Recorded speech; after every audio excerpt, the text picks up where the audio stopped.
Firefighters put their lives on the line to ensure the safety of people and property. However, the dangers they face on the job go beyond battling raging fires. Burning materials can unleash a soup of toxic chemicals and heavy metals such as benzene and formaldehyde. Even some of the foams firefighters use to put out fires contain PFAS, or forever chemicals, which are known to cause cancer and other serious health problems. These first responders are not only exposed to hazards when fighting a fire, but also afterwards because toxins can cling to their gear. We begin our in-depth coverage with reporter Avery Martinez as he examines this health threat to firefighters and solutions to make their jobs safer.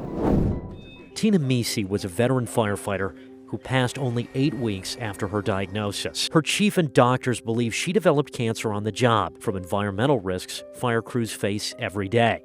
Cancer is the leading cause of line-of-duty deaths for firefighters, and the race is on to protect them before it's too late. We're always going to lose firefighters to cancer. But maybe we can limit how many. The problem? There are other dangers in a fire aside from flames. Specifically, what is burning up in the blaze, which contain carcinogens or cancer-causing materials. Tina would have been in that cloud. She would have been pumping the truck. You do everything you can, but you're trying to control something that just can't be controlled. The longer they're in the fire or around them, the higher the risk. The exposure is the same, regular, constant exposure to firefighting, the fumes, the exhaust, all the chemicals. The impact of cancer on firefighters is surprising. No, that's not something you would ever think of. Even to the people who've made a career studying cancer. But a number of studies, international papers, statistics, and other data point to a strong link between cancer deaths and exposure during firefighting. Now experts are ringing the alarm bells about cancer risks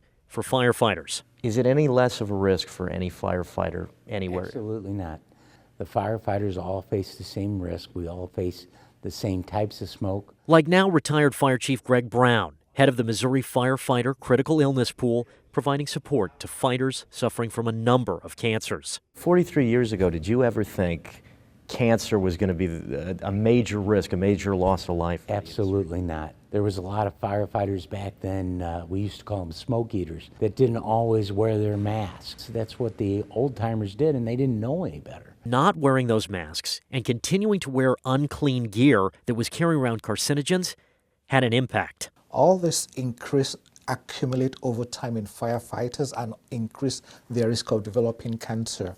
In a few short years, the number of cancers covered by the insurance pool has grown as more research shows a link between firefighting and multiple cancers. And could that list grow even further? Absolutely. I expect it to. Firefighters are more likely to have mesothelioma and bladder cancer. There are no screening tests for those at the moment. But regular checkups for other cancers can help catch symptoms early, which is crucial to treatment and recovery. Do you hope one day that this won't even be a concern for firefighters? Can it not be a concern? I don't think it can ever not be a concern. There's always going to be fires. But there's a hope that better firefighting gear and attitudes to safety will help future firefighters protect themselves. Melville Fire, Tina's home company, is planning to get each fighter a second set of vapor barrier gear, which is the highest rated against cancer. And there's a commitment to that. There's a financial commitment to it because the gear is incredibly expensive, but it's worth every penny. Good gear is great, but the real challenge is getting attitudes about firefighting to change and for smoke eaters to disappear. It's got to stop. We got to change our industry. To where our new recruits that come in, they won't know any better. This is what we do. In days gone by, Melville firefighters might cough up black smoke, but today, crews take atmospheric readings for carcinogens and require gear to be cleaned as soon as fighters are back in the station, so that responders like Tina have a chance to beat their cancer and get back to doing their job. The Missouri Critical Pool even has buy-in from insurance companies, going from adversary to ally. So we think we're doing good things, even when that industry sees what we're doing and they're going, hey, we're on to something here. Still, Melville Fire will have a leader and a helmet missing where Tina Misi once manned the line. That's what we'll always remember her. How we'll remember her is that she was always striving to be better. I'm reporter Kristen Crowley. Preventing firefighter deaths is exactly what one company says it is determined to do. Todd Leduc is deputy CEO of LifeScan, a company that gives physicals tailor-made to first responders. The annual 3-hour exam includes an EKG, blood work, stress test, mental health screening, and full body scan. A significant number of the firefighters that we examine, on imaging, we see that the heart muscle is larger than a normal heart muscle. But it's not just heart issues that LifeScan Physical is looking for. Liberty, Missouri Fire Department Assistant Chief Stephen Epperson says the exam found his kidney cancer. I was back there doing my ultrasounds, and the tech she was going about her business, and she said, "Steve, you got a pretty large cyst on your kidney." Stephen had his kidney removed and is now cancer-free.